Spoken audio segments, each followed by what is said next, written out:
Puji Bapak Yao, kita melanjutkan pengajaran orang pilihan ya. Kita melanjutkan dari kitab Kejadian. Kita sudah masuk ke Kejadian 38 ya. Saya harapkan saudara baca semua ya. Kita hanya baca sampai ayat 1 sampai ke 5 aja. Tapi nanti dibaca semua. Walaupun nanti saya akan lengkap-lengkap, cuman untuk lebih mengerti dibaca semuanya. Kita akan baca Kejadian 38 ayat 1 sampai 5 dan supaya bacaannya sama, kita baca sebagaimana tertulis di depan.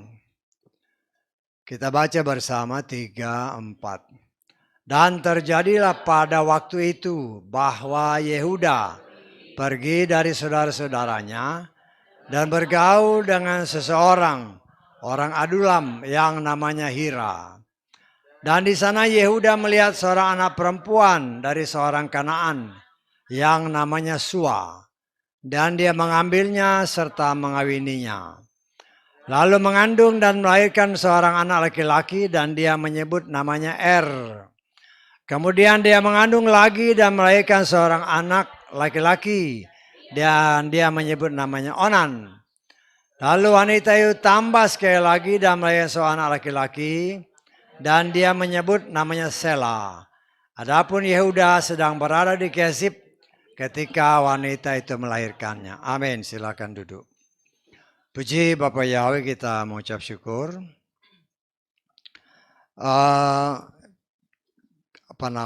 Pengajaran tentang orang pilihan. Kita melihat ya sudah mulai perkembangan yang kelihatan sudah mulai agak fokus ya.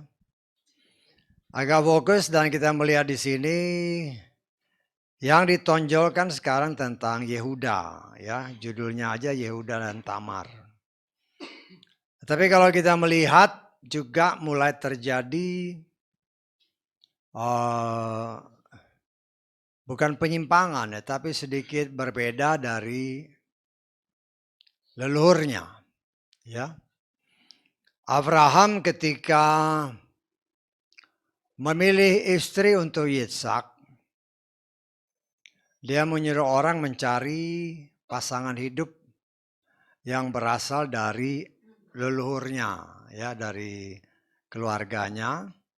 Sehingga ketika Eliezer, kita sudah pelajari itu, disuruh dan dia mendapatkan Ribka, anak daripada keluarga Abraham, ya. Dan nah dari sana kemudian mulai agak sedikit mulai menyeleweng, bukan menyeleweng, tapi sudah ada perubahan demi perubahan. Kita melihat ketika zaman Yitzhak, ya, Yitzhak masih menyuruh Yakub untuk mencari pasangan hidup dari keluarga istrinya, yaitu ibunya Yakub dari Ribka. Akhirnya dapat dari Laban, ya. Tapi kita melihat sudah mulai fokus ya, yang Esau sama dari keturunan Sarah, dari kalau kita lihat dari atas kan dari Abraham, yang difokus sekarang cuma dari keturunan Sarah. Kemudian dari Sarah lahirlah si Yitzhak, dari Yitzhak lahirlah si Yakub sama Esau. Ya.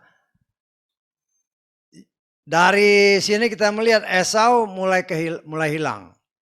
Ya, sudah mulai tidak dibahas lebih lanjut.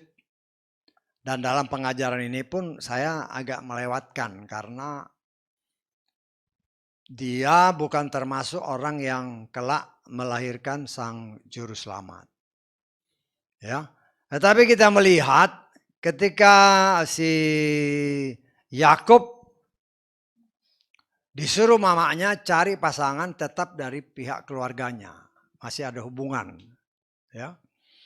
Kemudian dari Yakub lahirlah 12 anak laki-laki dan 1 anak perempuan. Nah, di sini mulai sedikit berbeda, ya.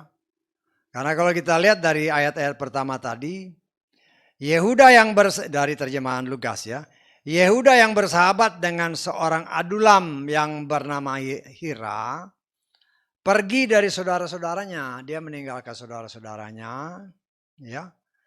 Kemudian dia tinggal bersama dengan Hira. Kemudian dia berkenalan dengan gadis Kanaan. Ya. Kita melihat kan waktu Abraham, dia benar-benar melarang jangan sampai anaknya Abraham dari Sarah yaitu si Ishak dapat jodoh dari Kanaan. Gak boleh. Ya. Kemudian juga ketika Ishak punya anak, khususnya yang diperhatikan oleh Ishak itu Yakub. Yakub juga disuruh nyari ke tempat asal usul mamanya. Ya. Tetapi kita melihat dari Yakub 12 orang anak, nah mulai agak berbeda. Ya, berdasarkan firman Tuhan. Di sini malah Yehuda ketemu dengan seorang gadis Kanaan, anak Sua. Ya, artinya namanya Batsua. Memang tidak disebut Batsua. Ya. Bat itu artinya perempuan, anak perempuan Sua. Sua ini kan nama bapaknya. Jadi Batsua, jadi anak perempuan si Sua. Ya. Nah dari Batsua ini lahirlah 3 orang anak. Ya kalau kita lihat nama-namanya ya anak laki-laki. Pertama kemudian Onan, kemudian yang ketiga Sela. Nah, nanti dibaca seterusnya. Nah, saya lengkap-lengkap ya. Setelah anak-anak ini cukup umur, sudah dewasa, firman Tuhan menuliskan Yehuda mengambil bagi seorang istri keturunan seorang istri yang bernama Tamar ya. Tetapi dalam pandangan Tuhan ya ketika dia sudah menikah dengan si Tamar ini, dalam pandangan Tuhan adalah jahat. Sehingga firman Tuhan katakan maka Yahweh membunuhnya. Ya. Ya kalau dalam bahasa Ibrani kan ayin sama res ya. Kalau dibalik res sama ayin jadi ra itu jahat. Itulah kadang-kadang kita melihat huruf-huruf Ibrani ini banyak sekali rahasia-rahasia. Kalau kita coba utak-utik itu sangat luar biasa, ya.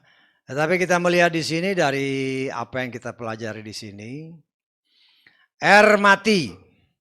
Kemudian Yehuda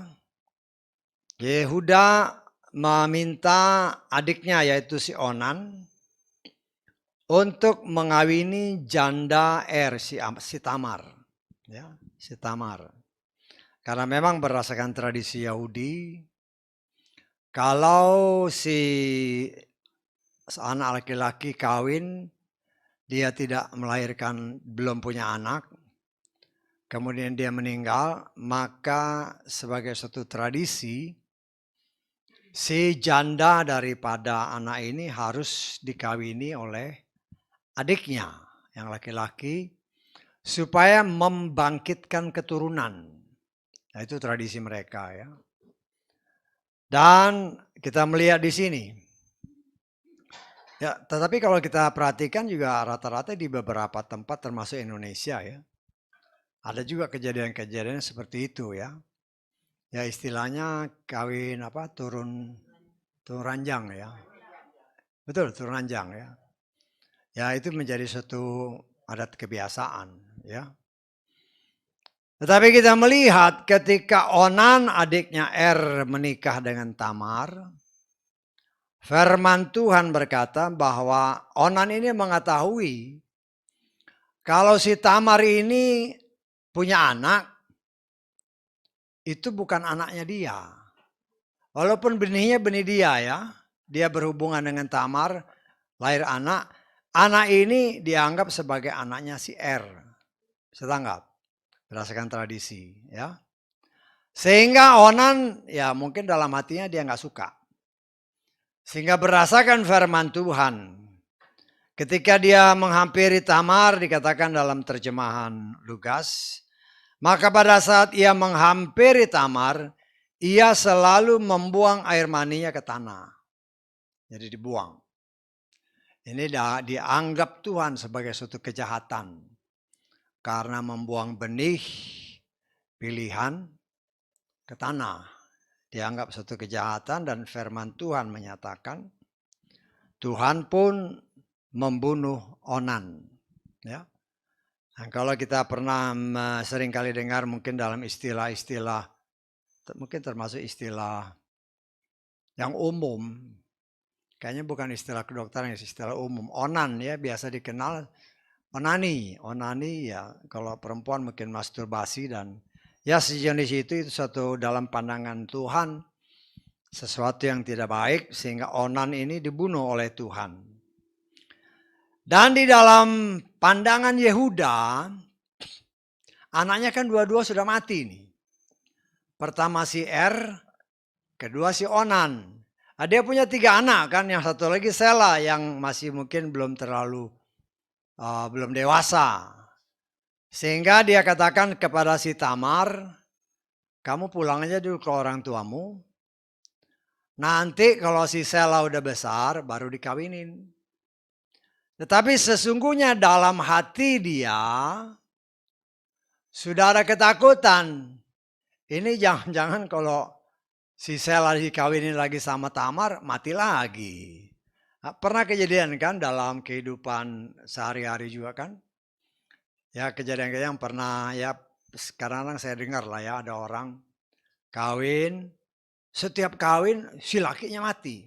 Kawin lakinya mati atau sebaliknya. Setiap dikawin mati perempuannya, ya. Akhirnya orang mengaku, wah ini kalau saya kawin lagi sama dia bisa mati. Dan itulah yang ada dalam pikiran si Yehuda.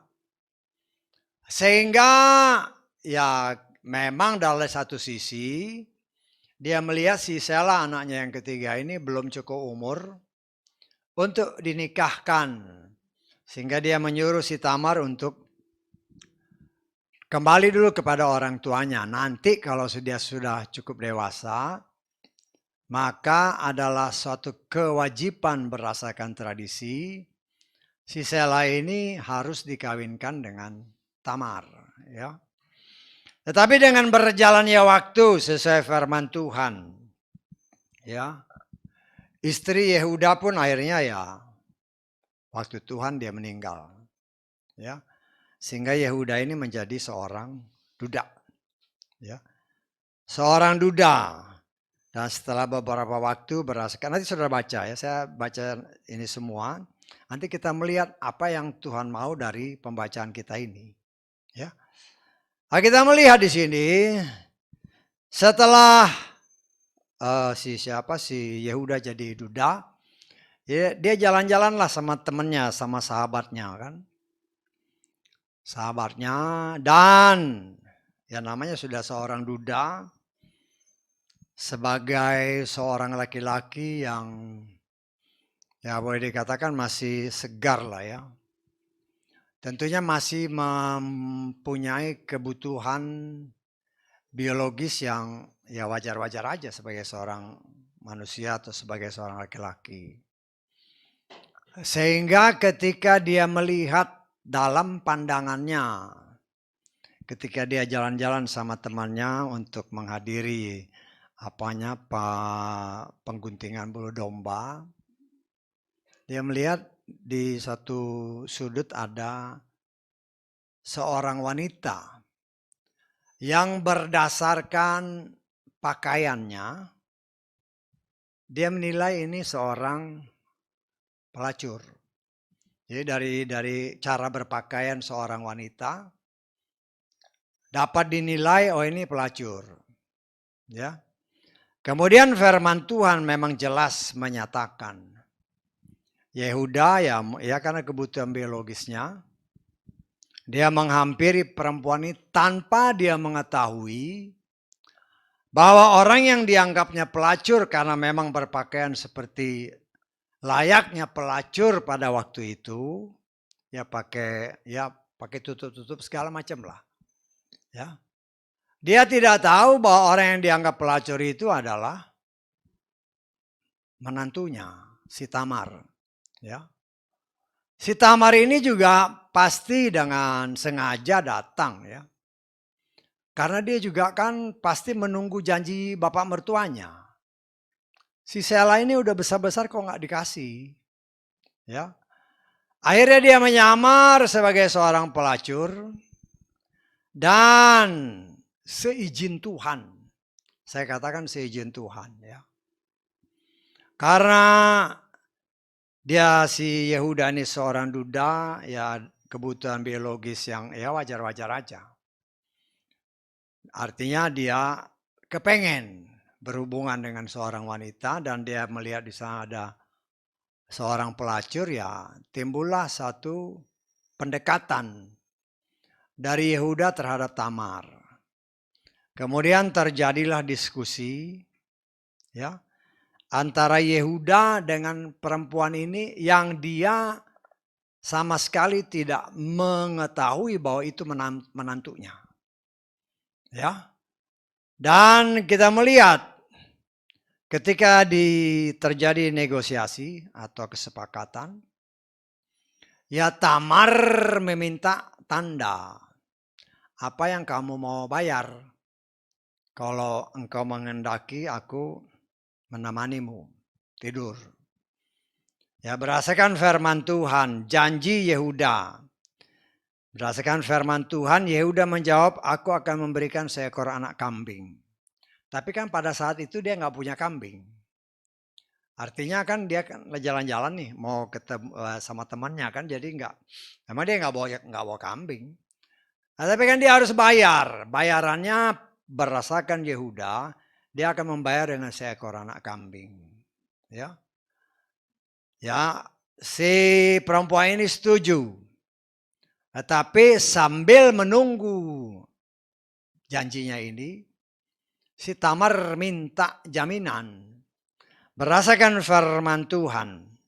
Ya, jaminan apakah yang harus kuberikan? Karena setelah tawaran Yehuda menawarkan, aku akan memberikan kau seekor anak kambing. Jawab Tamar, boleh, asalkan engkau memberi jaminan sampai engkau mengirimkan anak kambing. Ya, satu negosiasi ya. Yehuda bertanya, jaminan apa yang harus kuberikan? Tamar menjawab, dia nggak tahu itu Tamar, tapi firman Tuhan ini menyebut Tamar. Karena yang diketahui oleh si Yehuda ini pelacur. Karena kan ketutup semuanya. Pakai cadar gitu, dia nggak tahu. Ya. Tamar menjawab, cincin ada 3 macam, cincin meterai, kalung dan tongkat. Ya. Ya, setelah terjadi kesepakatan, semua jaminan itu diberikan, ya. Terjadilah layaknya hubungan suami istri. Kemudian firman Tuhan katakan, ya, Tamar ya pulang ke rumah.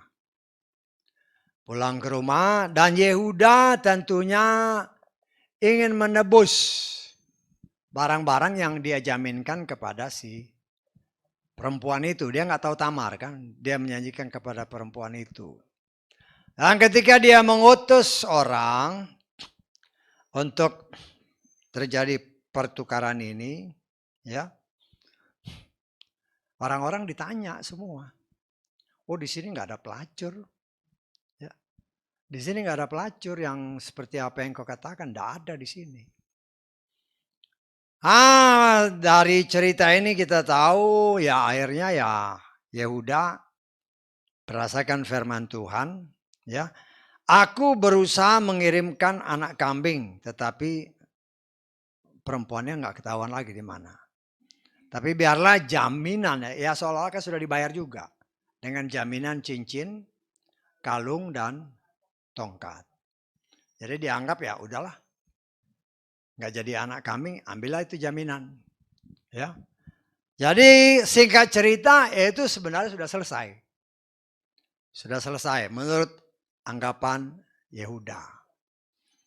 Tetapi setelah berselang beberapa waktu, bahkan firman Tuhan katakan, kira-kira 3 bulan kemudian, Si Yehuda mendapat kabar bahwa Tamar menantunya telah melakukan perzinahan dan telah mengandung dari perzinahan itu. Kita baca ayat 24 coba.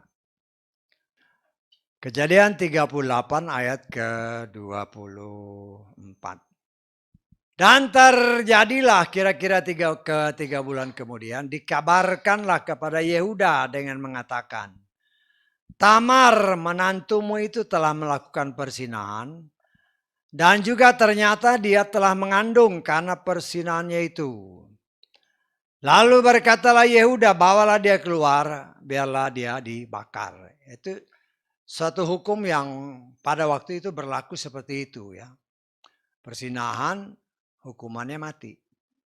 Ya. Bahkan di sini dikatakan ya bakar aja. Ya. Tapi kemudian apa yang dikatakan firman Tuhan? Ketika dia dibawa keluar, ketika si Tamar dibawa keluar, si Tamar ini mengirimkan pesan kepada ayah suaminya, kepada mertuanya. Dengan mengatakan, oleh pria yang memiliki barang-barang inilah aku telah mengandung. Dan dia berkata, aku mohon kenalilah milik siapakah cincin meterai, gelang dan tongkat ini. Jadi barang jaminannya masih dipegang si Tamar kan. Yang waktu itu menyamar sebagai pelacur. Dijawab oleh ayat 36, Yehuda mengenalinya dan berkata, wanita itu lebih benar daripada diriku, karena aku tidak memberikan dia kepada Sela anakku. Dan dia tidak lagi menyetubuhi wanita itu. Ya, pengakuan daripada si Yehuda. Karena berdasarkan tradisi yang waktu itu berlaku, seharusnya setelah Sela dewasa, dia harus memberikan Sela sebagai ganti kedua anaknya. Yang laki-laki yang pernah mengawini Tamar, tetapi karena kejahatan mereka, dua-duanya dibunuh oleh Tuhan. Ya, berdasarkan pengakuan daripada Yehuda, perempuan ini lebih benar daripada aku. Ya, saudaraku yang dikasih oleh Bapak Yahweh, kalau kita lihat kemudian, ya akhirnya si Tamar ini melahirkan 2 orang anak. Ya, yang dikatakan kita melihat dari kita baca ayat ke terakhir aja, ayat ke berapa ini? 29 dulu, 29-30 terakhir ya. Terjadilah ketika dia menarik tangannya kembali, ternyata saudaranya keluar. Lalu bidan itu berkata, betapa engkau telah menerobos, padamu ada terobosan. Maka namanya disebut Peres. Peres dalam arti umumnya terobosan. Ya. Dan sesudah itu barulah saudaranya di tangannya ada benang kirmisi itu keluar. Dan dia menyebut namanya Zera. Saudaraku yang dikasih oleh Bapak Yahweh, kita coba melihat ya. Ingat bahwa kitab suci kita jelas menuliskan orang-orang dari orang-orang pilihan inilah yang kelak melahirkan atau turunnya Sang Juru Selamat yaitu Mesias. Ya. Kita mulai dari Adam, Set, ya, dan seterusnya sampai Nuh. Dari Nuh 3 anaknya yang diambil cuma Sem. Dari Sem lahirlah sampai Abraham. Dari Abraham dengan 3 orang istrinya. Tetapi yang diakui Tuhan hanya dari istri yang sah yaitu si Sarah. Dari Sarah lahirlah si Yitzhak. Dari Yitzhak ya, kemudian lahirlah 2 orang anak, Esau dan Yakub. Tetapi firman Tuhan jelas mengatakan dalam kitab Maleaki, aku mengasihi Yakub tetapi membenci Esau. Dari Yakub lahirlah 12 anak laki-laki dan 1 perempuan. Dari 12 laki-laki, firman Tuhan jelas menyatakan, dari Yehudalah akan lahir Sang Juru Selamat. Nah, kalau kita melihat garis keturunan Yehuda, ya, sangat banyak sekali kalau kita menilai secara pikiran manusia, ya. Kok Tuhan milihnya kayak gini? Setangkap saya, ya. Lo Tamar itu kan anaknya Tamar, karena Tamar ini kan garis keturunan nanti. Anaknya Tamar itu anak apa? Anak persinahan.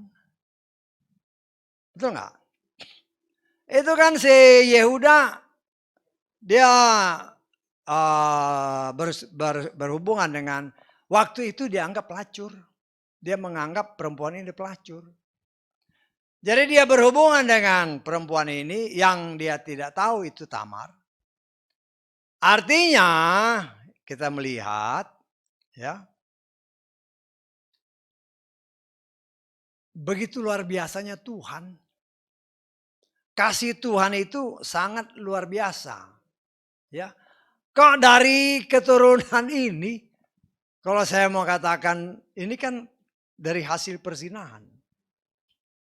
Ya, kalau kita lihat di dalam Matius pasal ke-1, ya. Ayat kedua kita mulai, ya. Ayat kedua, silsilah Yeshua judulnya. Abraham memperanakan Yesak, Yesak memperanakan Yakub, Yakub memperanakan Yehuda serta saudara-saudaranya, Yehuda memperanakan Peres dan Sera dari Tamar. Ya. Loh, ini kan Tamar itu kalau kita mau to the point, Tamar itu bukan istrinya. Betul nggak? Tamar itu adalah menantunya. Tetapi itulah Tuhan izinkan hal itu terjadi. Itu juga satu bentuk kasih Tuhan yang sangat luar biasa. Untuk melahirkan Sang Juru Selamat, kalau kita melihat banyak sekali, kalau kita mau pikir secara manusia. Ya, kita manusia yang berdosa mikirnya kok begini Tuhan. Ya.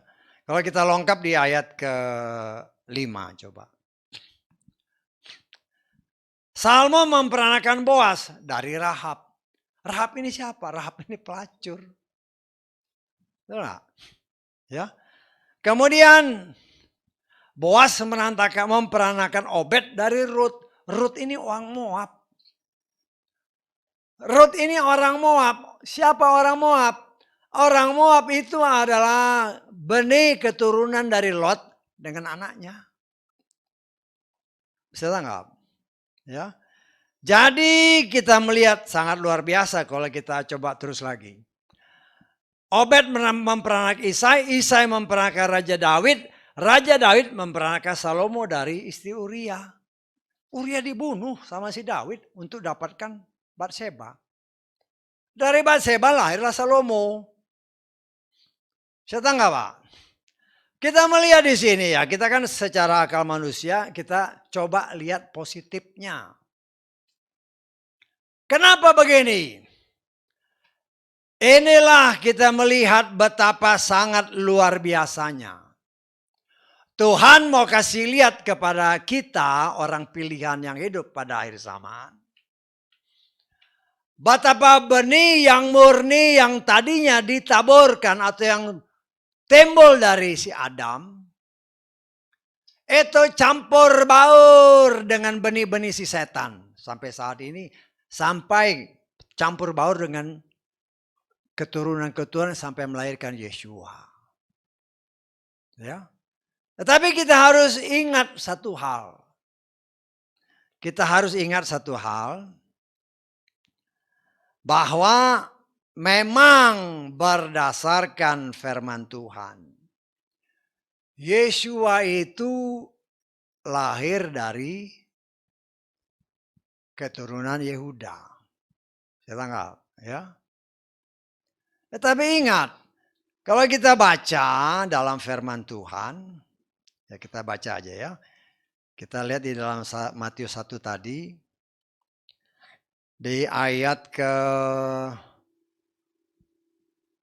16. Yakub memperanakan Yusuf, suami Maria. Saya tanggap. Tetapi ingat, Yusuf itu tidak pernah melakukan hubungan suami istri dengan Maria. Ketika Tuhan memberitahukan kepada Yusuf bahwa anak yang ada dalam kandungan Maria itu dari Roh Kudus. Jadi benihnya itu benih murni dari Tuhan, bukan dari Yusuf. Hanya Tuhan memakai Maria supaya Yeshua ini lahir layaknya seorang manusia. Saya tanggap. Ya, layaknya seorang manusia. Tetapi benihnya itu bukan benih manusia. Benihnya dari Roh Kudus, ya, bukan dari siapa? Bukan dari Yusuf, ya. Sehingga kita melihat lagi ya. Di dalam Lukas pasal 1, kita baca mulai ayat 34. Maria berkata kepada malaikat itu, bagaimana hal ini akan terjadi karena aku belum mengenal laki-laki. Sambil menjawab, malaikat itu berkata kepadanya, Roh Kudus akan turun ke atasmu dan kuasa yang maha tinggi akan menaungi engkau. Karena itu pula yang dilahirkan itu kudus. Dia akan disebut putra Elohim. Jadi dia benih yang kudus. Dia itu memang lahir dari seorang perempuan. Tetapi benihnya tetap benih dari Tuhan. Karena itu dikatakan dia kudus. Ya, dia itu, karena itu ada firman Tuhan yang mengatakan dalam kitab Roma. Ada Adam yang pertama, ada Adam yang kedua. Adam yang pertama pun tadinya kudus. Saya tanggap. Tadinya kudus. Tetapi karena Tuhan izinkan setan menipu Hawa dan Adam, mereka jatuh dalam dosa. Tetapi Adam yang kedua pun kudus. Kenapa kudus? Karena benihnya kudus. Jadi di sini kita melihat tergantung benihnya. Kalau benihnya baik, pasti kudus. Karena benihnya ini berdasarkan firman Tuhan itu benih dari Tuhan. Roh Kudus yang menaungi, maka Maria hamil. Nah, itu pekerjaan Tuhan. Ya karena benihnya kudus, lahirlah yang kudus yang disebut Immanuel. Yang kita kenal juga Yeshua. Ya. Dia itu ya benih Yahweh. Benih yang kudus. Ya. Saya tadi kalau saya lihat kan di media ada seorang ya pengkhotbah, mungkin saudara baca itu ya,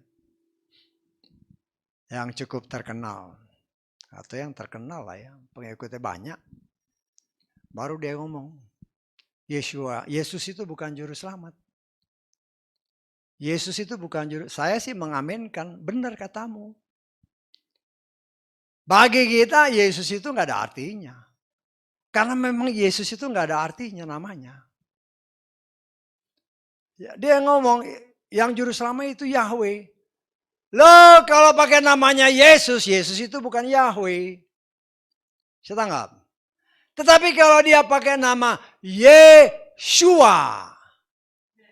Tapi dalam bahasa Ibrani, jangan kadang-kadang kan orang yang pengikut Yahshua ini, oh bukan Yeshua, mesti Yahshua. Lah, pakai tulisan Ibrani, jangan pakai tulisan abjad kita. Karena kalau kita pakai tulisan abjad kita, antara Yeshua dengan Yahshua itu beda.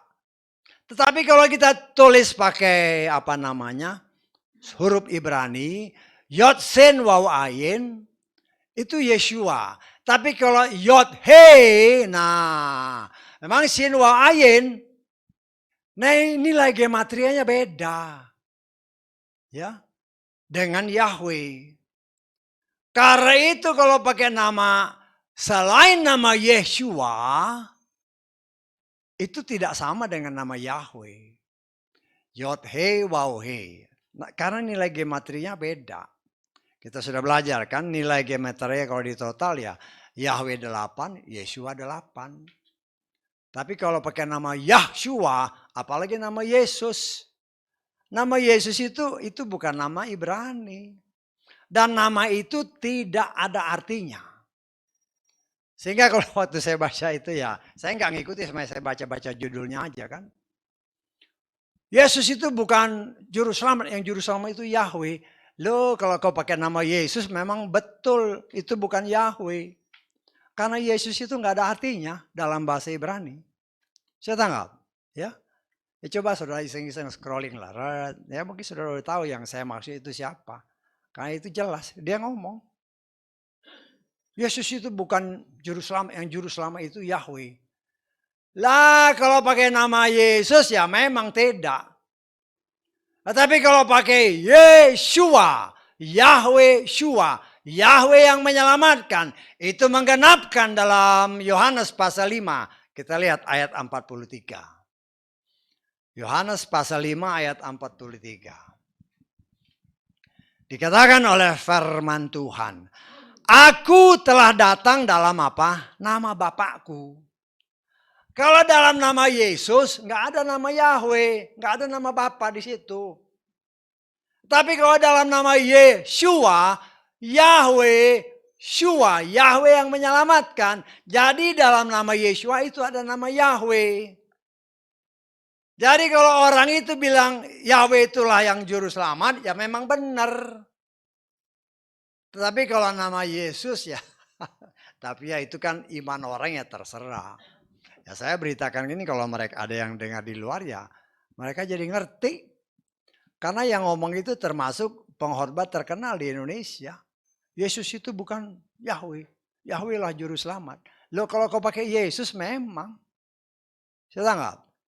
Artinya saudara pun harus siap menjawab ya. Kalau ada pertanyaan seperti itu. Kalau nanti orang tanya, ini khotbahnya kayak gini, benar nggak? Saya bilang itu benar, karena Yesus itu bukan Yahweh. Yesus itu tidak ada artinya dalam bahasa Ibrani. Dan kalau dibandingkan dengan ayat ini, hanya dalam nama Yeshua itu ada nama Yahweh. Karena Yod, Sin, Waw, Ayin, Yod ini itu Yahweh. Sin, Waw, Ayinnya itu penyelamat. Yahweh penyelamat. Saya tanggap. Nah saudaraku yang dikasih oleh Bapak. Dari keturunan Yehuda inilah ternyata Tuhan memakai begitu banyak macam ragam yang menurut pandangan manusia kok pelacur dipakai Tuhan untuk menjadi alat sampai melahirkan si Yusuf. Ya, karena kan keturunan itu yang dipegang itu bapaknya. Bapaknya siapa? Yusuf. Oh ini keturunan Yehuda. Tapi sebenarnya bukan dari benih Yusuf. Tetapi dari benih Bapak Yahweh sendiri berdasarkan kitab Lukas tadi. Saya tanggap. Maria itu hamil karena Roh Kudus menaungi. Jadi benihnya itu kudus. Benihnya kudus. Kenapa begitu? Karena memang itu sudah dinubuatkan terus menerus. Sejak jatuhnya Adam dan Hawa. Keturunanmu. Ya, kan firman Tuhan. Akan menginjak kepala si ular. Itu berbicara tentang Yeshua. Karena yang bisa menyelamatkan manusia itu hanya Tuhan sendiri dan bukan yang lain. Karena itu Tuhan harus turun sebagai manusia untuk menyelamatkan manusia melalui Yeshua, Yahweh Sang Juru Selamat. Nah, kita melihat di sini saudaraku yang dikasih oleh Bapak Yahweh. Ya. Saya harapkan kalau ada orang bertanya kepada saudara, saudara ngerti ya. Itu harus bisa dijawab. Karena orang, loh kok pakai nama Yahweh? Lah bagaimana orang? Banyak orang Kristen yang gak ngerti kenapa kamu pakai nama Yahweh. Ya. Kalau kita tanya balik, Tuhanmu siapa? Ya pakai nama Tuhan orang seberang. Ya. Kenapa? Karena nggak ngerti. Ya. Karena yang pengkhotbah itu sempat ngomong, ya Yahweh, ya A, ya A, sudahlah. Campur aduk, udah pakai Yahweh, pakai A lagi. Kenapa? Oh ini dokter katanya. Dokter teologi ya. Kok ngajarnya nggak to the point, yang benar itu yang mana? Nah, tapi saya mengucap syukur di satu sisi. Bisa aja dengan cara seperti ini. Orang yang menamakan diri orang Kristen mulai bertanya-tanya. Loh, kalau Yesus bukan juru selamat gimana? Mengerti maksud saya? Pasti orang di luar juga bingung. Karena yang mengkhotbah ini adalah orang yang termasuk banyak pengikutnya. Loh kalau dia ngomong gitu bagaimana jemaatnya? Tetapi kita mengucap syukur karena itu memang sudah. Nah, kita umat Tuhan memang dipisahkan. Untuk kita mendapatkan sesuatu yang benar.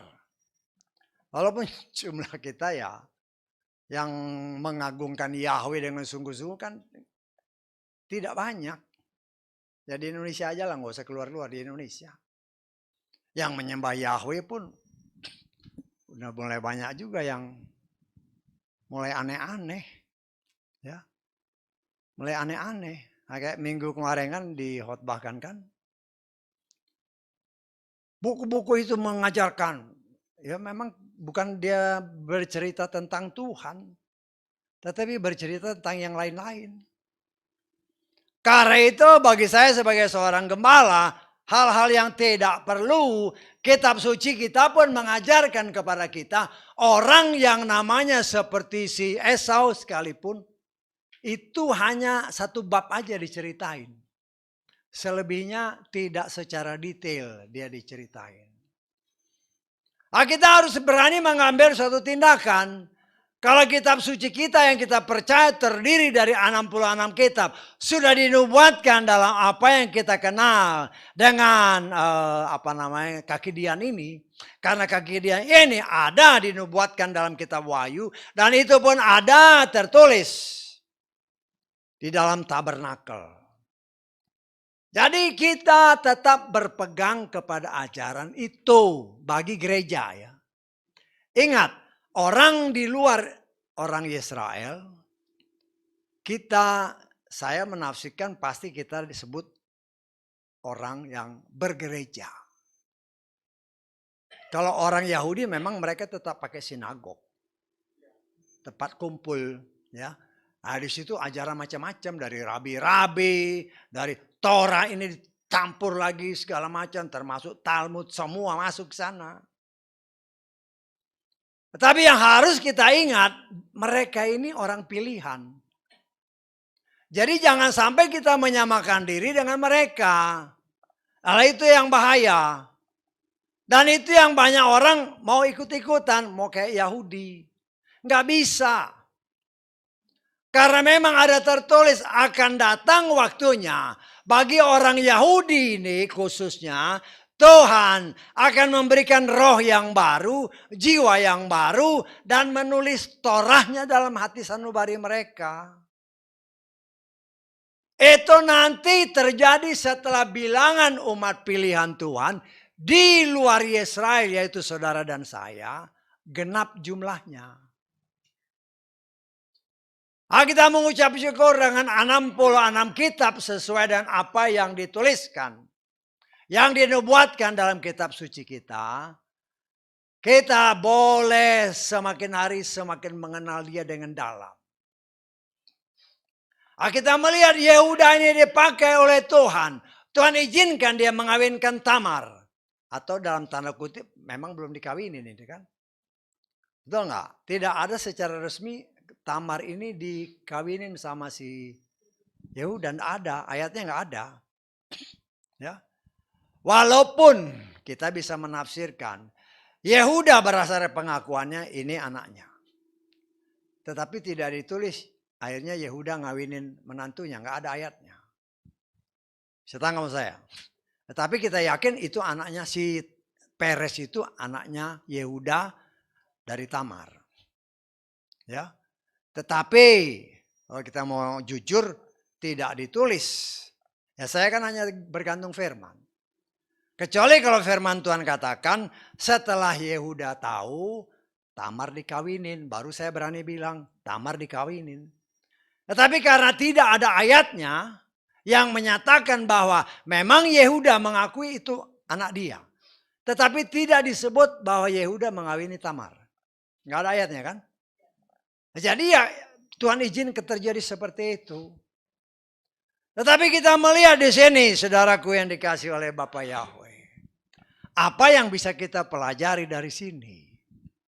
Kita tahu bahwa Yeshua itu dari silsilah Yehuda. Tamar, walaupun dia menyamar sebagai pelacur, ya kita anggap sebagai pelacur rohani lah. Menggambarkan, ya kita kan bisa menggambarkan antara Yeshua dengan kita ini.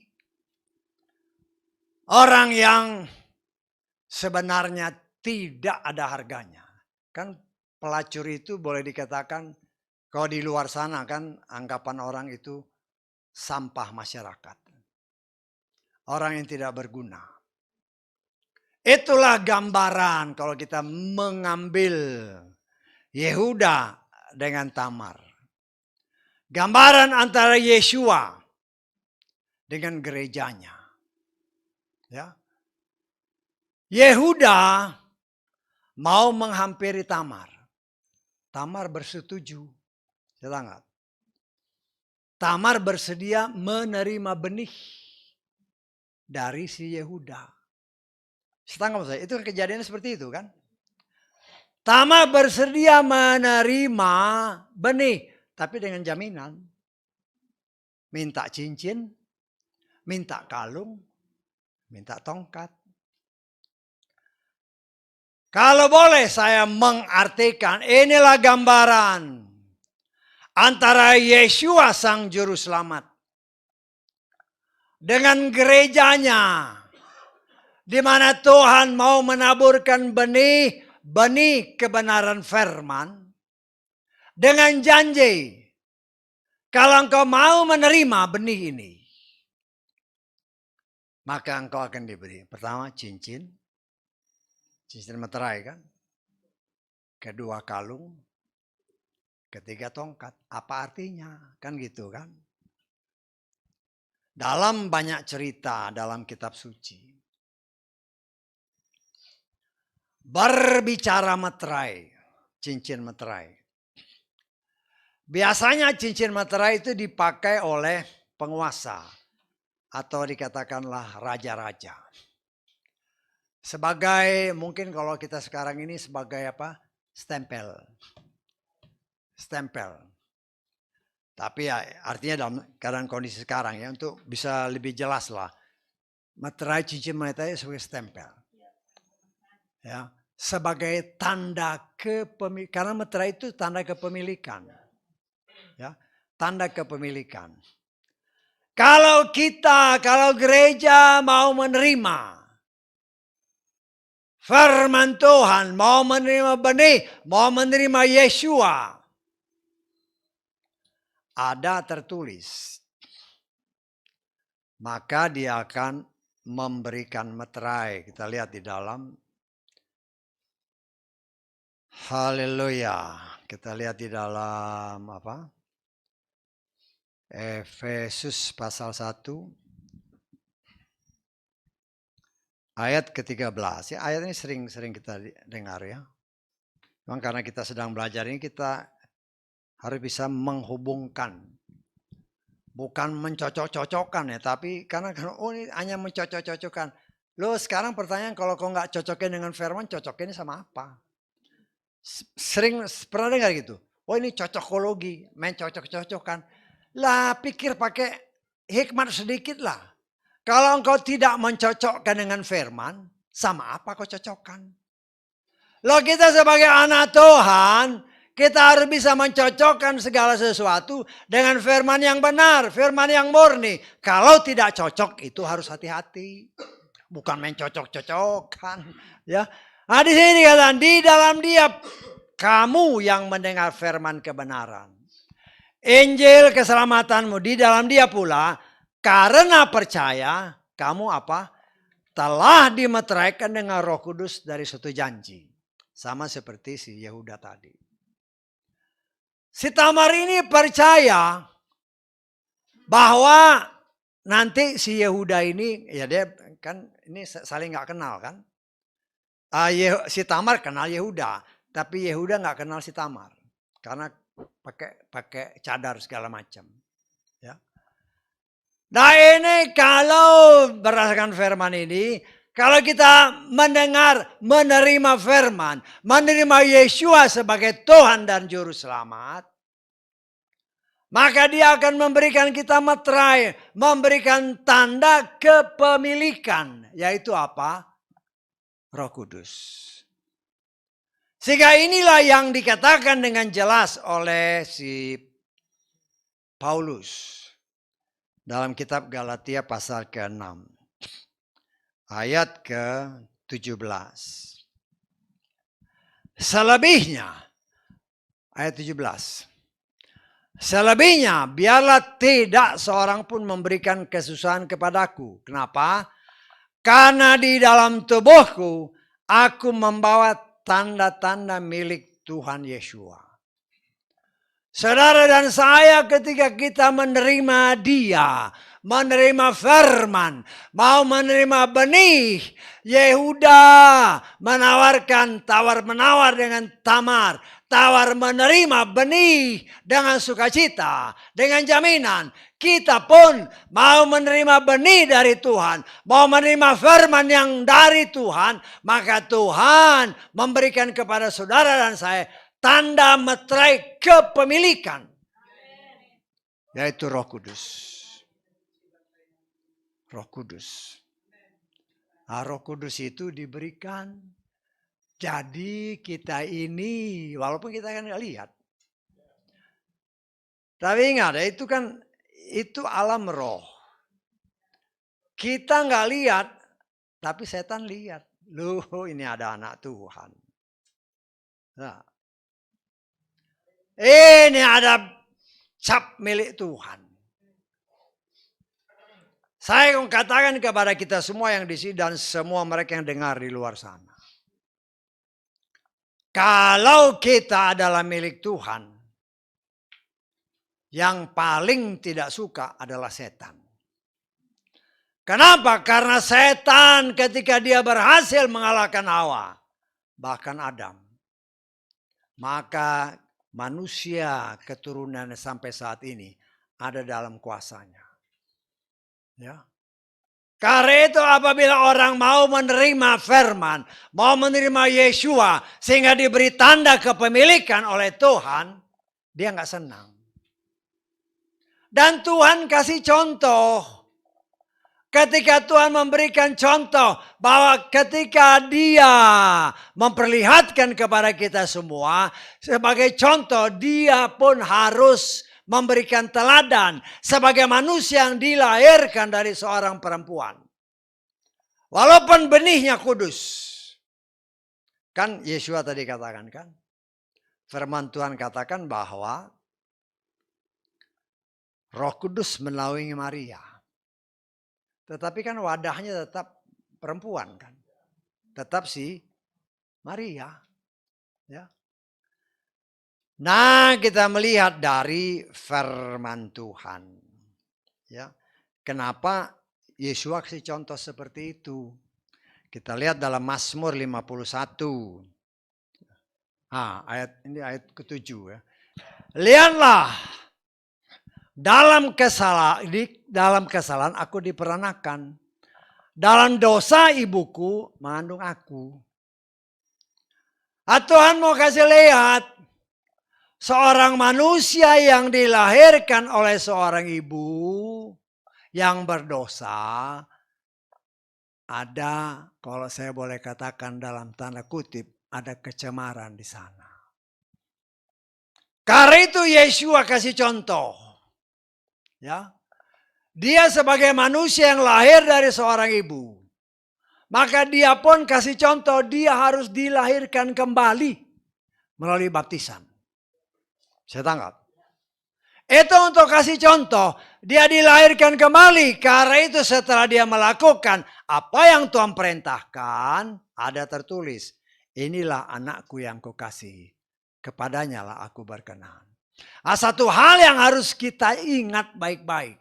Dan itu dicontohi oleh Yeshua. Setelah Yeshua dibaptis, ada pengakuan dari sorga. Kemudian apa? Setan gak suka. Setan mencobai. Setan gak? Karena itu jangan heran. Apabila saudara dan saya adalah milik Tuhan yang mengikuti cara Tuhan untuk bisa diakui sebagai anak, jangan heran apabila kita pun khususnya ketika baru dibaptis mengalami hal yang sama seperti yang dialami Yeshua. Tetapi Tuhan kasih contoh untuk menghardik si setan, ada tertulis. Setangga, jangan ada tersirat.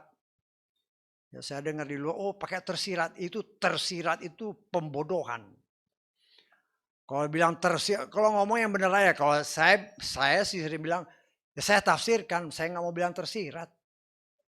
Kalau saya tafsirkan, yang namanya menafsir, apalagi manusia, bisa benar, bisa separuh benar, atau bisa salah sama sekali.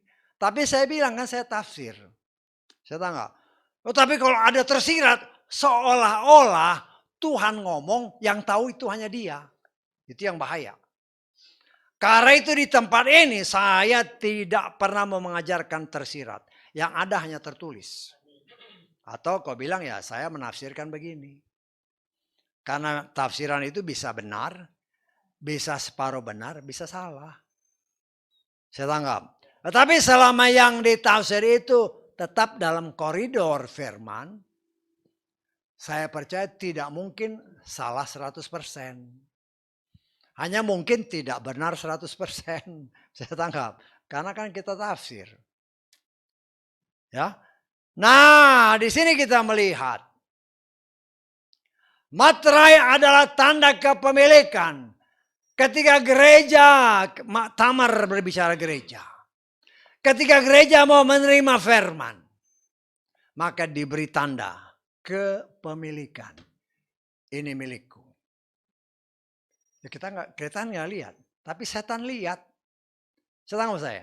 Setan lihat, ini udah milik Tuhan. Dia tidak akan pernah berani mendekat kita. Kalau kita melawan dia, ada tertulis, setan engkau tidak berhak atas aku. Aku milik Bapak Yahweh, keluar. Dia nggak berani lagi. Tetapi dia cari celah. Karena contohnya kan banyak. Dia cari celah. Dia tahu bangsa Israel ini bangsa yang taat kepada firman. Kepada Bapak Yahweh, kepada perintah Bapak Yahweh melalui Moshe. Bileam, akal liciknya. Dia pancing dengan keinginan-keinginan daging. Akhirnya membuat bangsa Israel berdosa. Disitulah dia masuk. Untuk menghancurkan bangsa pilihan. Artinya, kita pun sebagai orang pilihan Tuhan.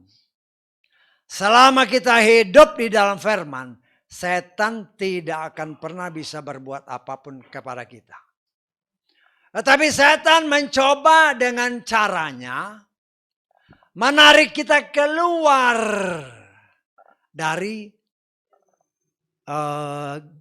dari lingkungan Tuhan, dari atmosfer Tuhan. Sama seperti si Yehuda tadi kan. Dia keluar dari saudara-saudaranya, dia menjauh kan.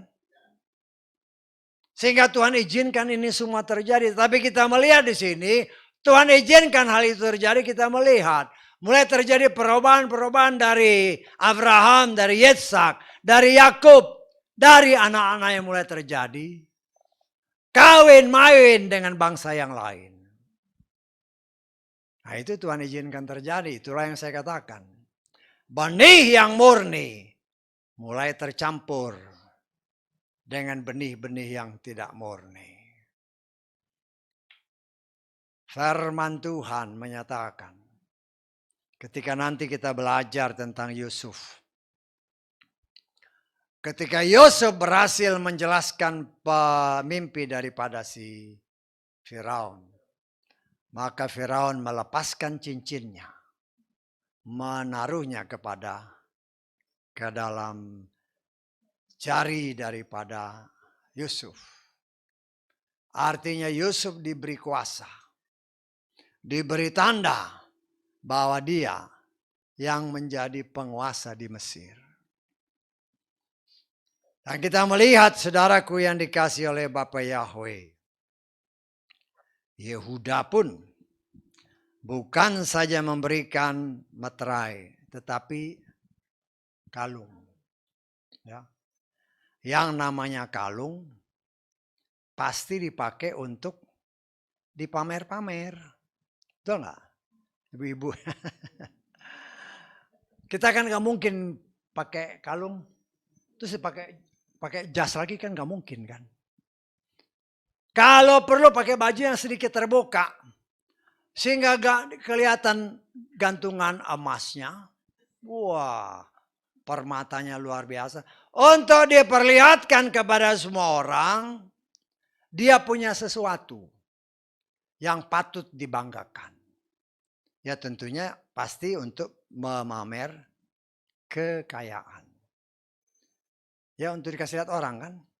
Saya nggak pernah lihat, khususnya perempuan, laki-laki di Indonesia jarang lah ya. Laki-laki pakai kalung. Perempuan kan pakai kalung kan. Kalau di gereja ya mungkin nggak dipakai. Tapi kalau ke pesta kan ya wajar-wajar aja pakai kan. Tapi kalau pakai kan pasti dibuka-buka sedikit kan. Supaya kelihatan. Ya ada aja pokoknya memang sengaja dibuka kelihatan. Sekarang kita melihat kenapa kalung menjadi bagian daripada apa yang diminta Tamar sebagai jaminan. Berbicara karung sesuai firman Tuhan. Kita baca di dalam Amsal pasal 1. Ayat ke-8 dan 9. Hai anakku, dengarlah didikan ayahmu, dan hendaklah engkau tidak melupakan Torah ibumu. Sebab, perhatikan ayat ini, itu akan menjadi perhiasan kemurahan di kepalamu dan apa? Kalung di lehermu. Jadi berbicara kalung, itu bisa berbicara Torah, bisa berbicara juga pendidikan. Berbicara di sini ayah dan ibu, berbicara orang yang dihormati. Orang yang dapat memberikan bimbingan, tentunya berdasarkan firman Tuhan. Tetapi kalung juga berbicara sebagaimana tertulis. Amsal pasal 3, ayat ketiga. Amsal 3 ayat 3. Biarlah kebaikan dan kesetiaan tidak meninggalkan engkau. Kalungkanlah itu pada lehermu. Tuliskanlah itu pada loh hatimu. Berbicara kalung. Berbicara tentang kebaikan dan kesetiaan. Ya.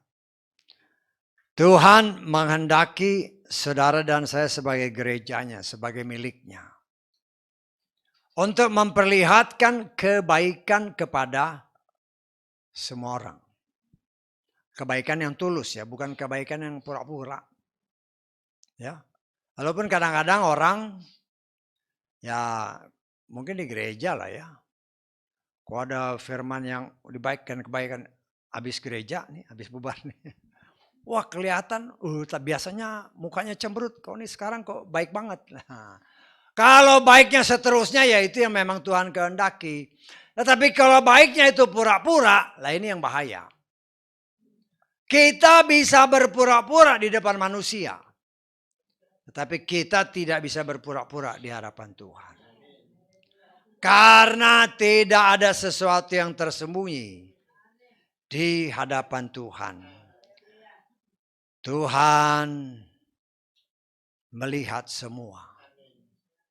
Ya, Tuhan mau kita memecahkan kebaikan, kesetiaan kepada siapa? Kepada firman. Kita sudah menerima benihnya, kita sudah menerima firman-Nya. Sebagaimana Tamar. Sebagaimana Tamar. Ini kan cerita tentang Tamar. Sebagaimana Tamar. Walaupun dia dituduh, kamu pelacur. Kan pasti begitu tuduhannya kan. Kamu berzina berarti kamu pelacur. Betul enggak?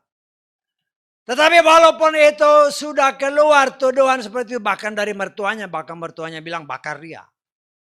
Karena kemarahan. Ya.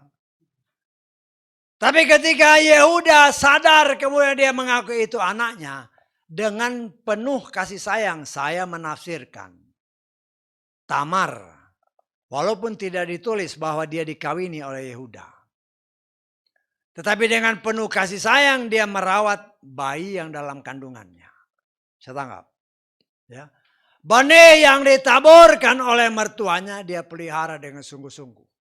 Dia pelihara, dia jaga kesehatannya. Sampai kebetulan anak kembar lahirlah si Peres. Sama adiknya. Ya. Adiknya dan kita melihat di sini. Dari keturunan yang melahirkan Yusuf, suami dari Maria. Ternyata termasuk di sana nama Tamar. Yang melahirkan Peres dan seterusnya dan seterusnya dan seterusnya.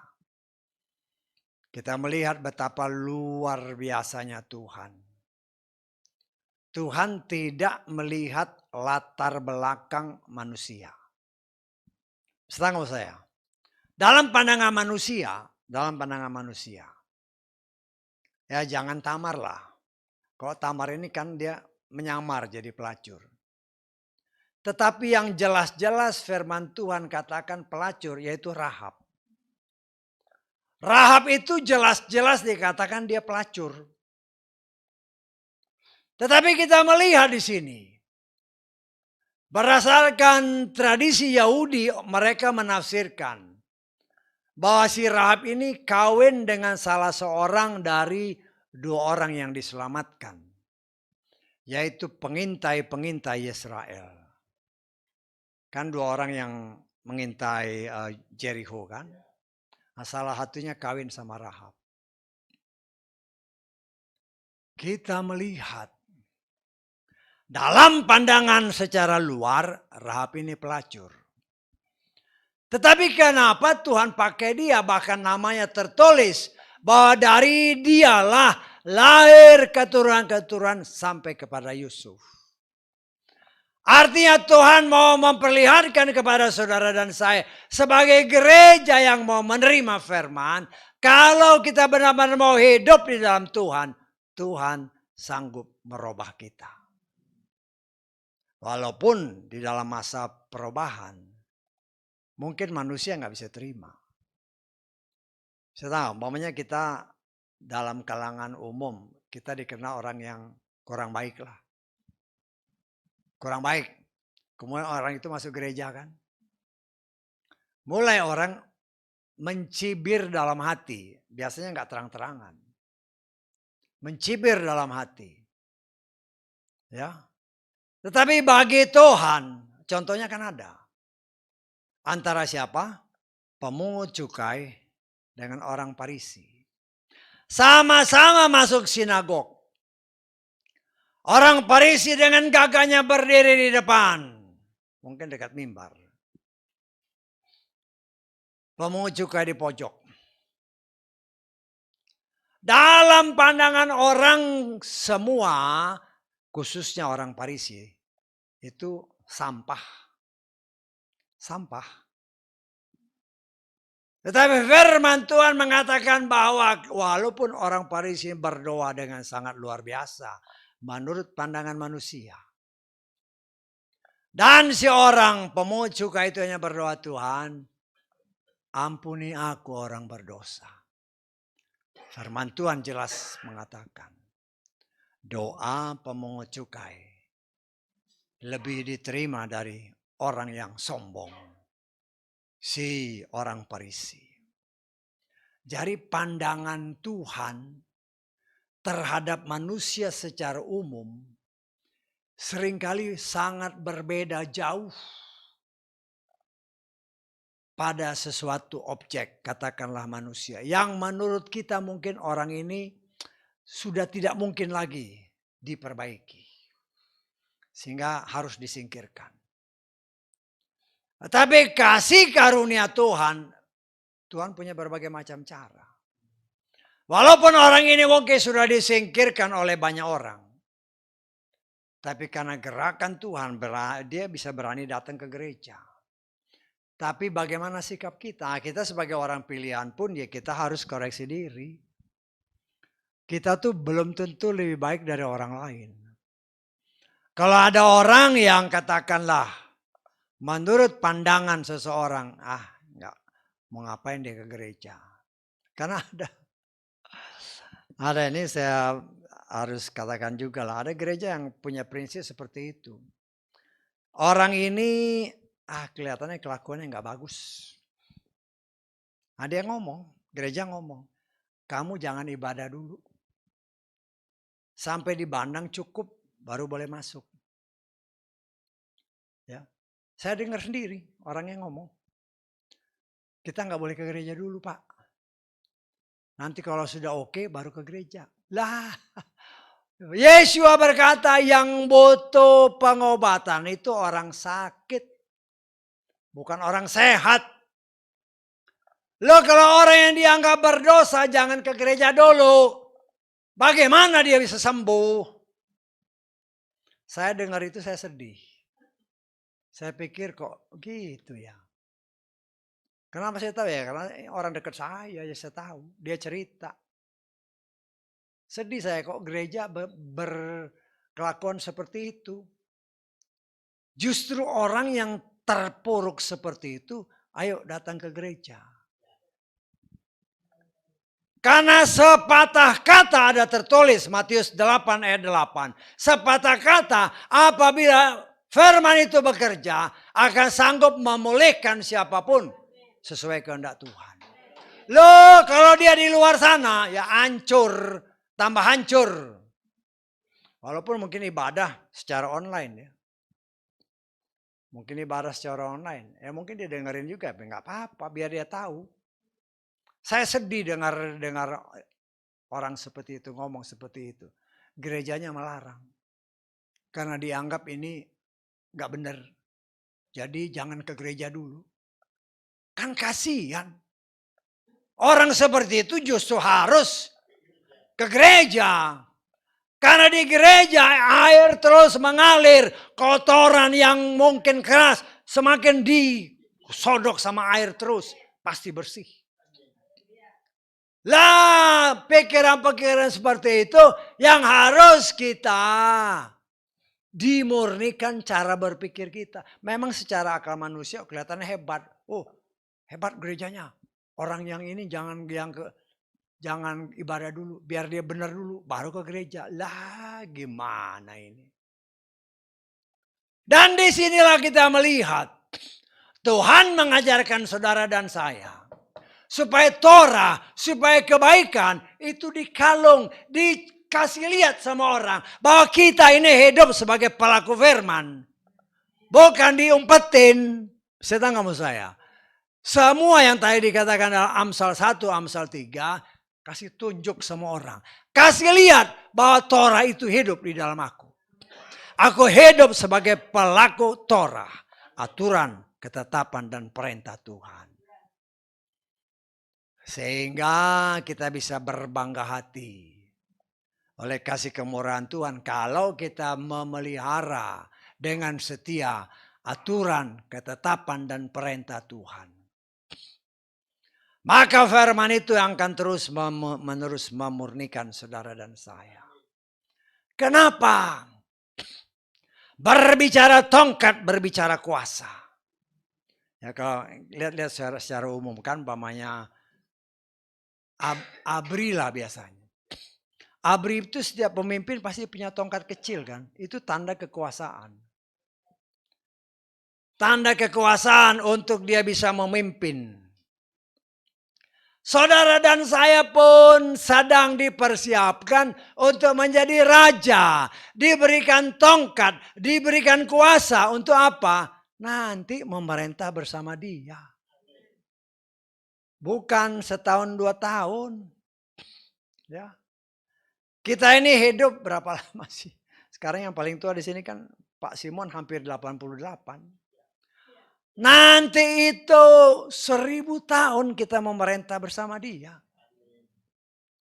Ya, ini bukan ngomong main-main, tapi ini ada tertulis ya. Kita ingat-ingat aja lagi ya. Kita lihat. Di dalam Wahyu pasal ke-20.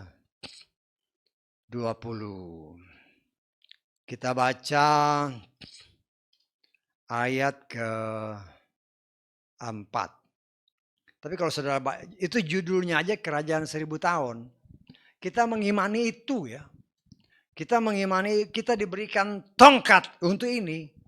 Kita baca ayat 4 lah. 4 dan ya, sampai 6 ya. Aku melihat tahta-tahta dan mereka yang duduk di atasnya. Dan penghakiman telah diberikan kepada mereka. Jiwa-jiwa mereka yang dipenggal karena kesaksian Yeshua dan karena firman Elohim. Serta siapapun yang tidak menyembah binatang buas itu maupun ikonnya. Dan tidak menerima tanda pada dahinya atau pada tangan kanannya. Mereka hidup dan memerintah bersama Hamasya selama berapa? 1000 tahun. Namun orang-orang mati yang selebihnya mereka tidak hidup kembali sampai masa 1000 tahun itu digenapi. Inilah kebangkitan pertama. Berbahagialah dan kuduslah dia yang mendapat bagian dalam kebangkitan pertama. Kematian kedua tidak mempunyai wewenang atas mereka. Namun mereka akan menjadi imam-imam Elohim dan Hamasya. Dan mereka akan memerintah bersamanya selama 1000 tahun. Ini yang kita imani. Saudara dan saya diberikan tongkat, diberi kuasa. Bukan hanya sebagai tanda kepemilikan. Bukan saja supaya kita setia kepadanya. Tetapi engkau dan saya diberi kuasa untuk memerintah bersama dia. Di mana? Di bumi ini. Di bumi ini 1000 tahun. Karena selama 1000 tahun itu setan diikat.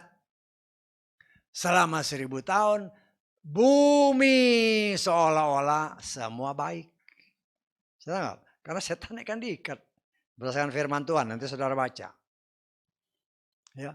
Nanti setelah 1000 tahun, setannya dilepas, baru orang-orang munafik.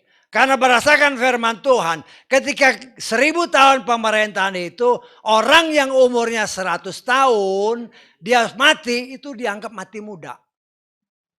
Jadi kita bisa menafsirkan, bisa aja umur orang pada waktu itu seperti dahulu manusia pertama-tama. Baik umurnya 900 sekian dan seterusnya. Inilah tujuan kita.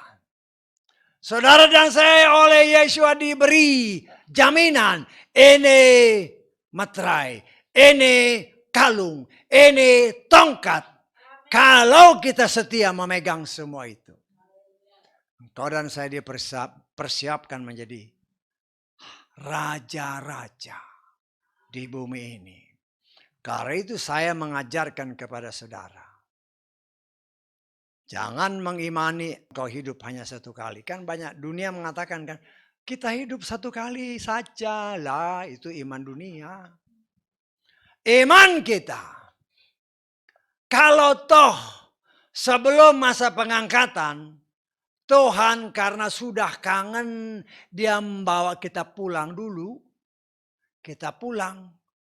Menurut pandangan manusia kita mati. Tapi dalam pandangan Tuhan sesuai kitab Tesalonika kita tidur. Ketika sangkakala berbunyi, orang yang tidur akan bangkit lebih dahulu. Baru orang yang masih ada di muka bumi sama-sama diangkat oleh Tuhan. Kemudian kita bisa melihat bagaimana rusaknya dunia selama kurang lebih 3,5 tahun. Masa kesukaran besar. Setelah itu setan diikat 1000 tahun. Loh, kita turun memerintah bersama dia di bumi. Jadi saya tidak mengajarkan saudara dan saya kita hidup satu kali. Tidak, paling sedikit 2 kali. Dan yang kedua itu selamanya. Bisa tanggap? Karena itu tertulis, bukan kata saya. Bukan tersirat, tetapi tertulis. Itulah yang kita imani.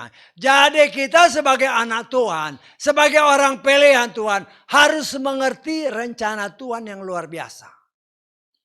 Tetapinya, itulah kasih Tuhan. Terserah. Terserah. Ya. Terserah. Mau ikut apa enggak. Nah, tapi saya sebagai seorang pelayan Tuhan yang dipercayakan Tuhan untuk menggembalakan saudara. Mari kita bergandengan tangan. Kita beribadah karena kita mau hidup bersama dengan dia selamanya. Selamanya. Ya, sampai ke langit yang baru, bumi yang baru. Nah, saya nggak bisa bayangkan nanti langit yang baru, dunia yang baru. Kita nggak tahu. Senang-senang aja. Nggak ada lagi kesukaran, nggak ada lagi tangisan. Senang aja. Bahkan kita tidak akan pernah merasa. Entah 1000 tahun, entah. Udah gak tahu lagi. Karena sifatnya kekal. Ingat ya. Waktu itu terjadi ketika manusia jatuh dalam dosa. Baru ada waktu. Tapi sebelum manusia jatuh dalam dosa. Tidak dikenal waktu. Berdasarkan penafsiran saya. Contoh. Lo Adam dihitung waktunya 900 sekian kapan? Sejak dia jatuh dalam dosa. Saya tanggap. Kita sudah menafsirkan berapa umur Adam sebelum jatuh dalam dosa. Saya sudah pernah ajarkan kepada saudara. Dan itulah yang akan dialami. Nah, kita melihat. Ya mungkin karena sukacita itu. Ya sukacita seperti Adam dan Hawa itu maksud saya. Akhirnya mereka lupa, ada tertulis. Tuhan bilang kepada Adam dan Hawa, beranak cuculah, bertambah banyak. Itu kan perintah Tuhan. Tapi karena lupa, karena enak-enak kan, senang-senang. Loh, akhirnya lupa melakukan perintah Tuhan. Dan kita sudah belajar selanjutnya.